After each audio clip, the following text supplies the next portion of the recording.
There is my RYOBI handheld cordless 1 Plus vacuum cleaner.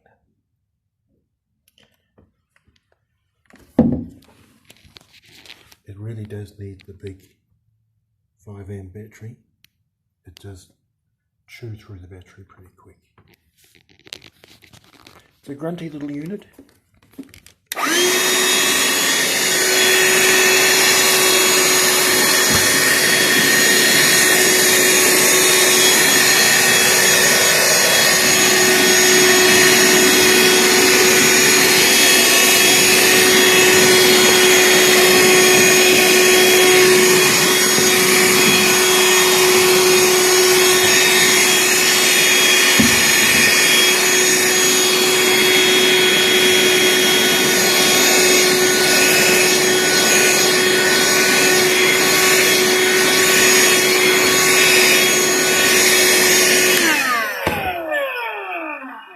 Comes with a crevice tool that pokes in the end.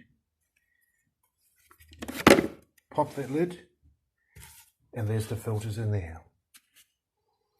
And good luck trying to find that little paper filter. There's the gauze filter.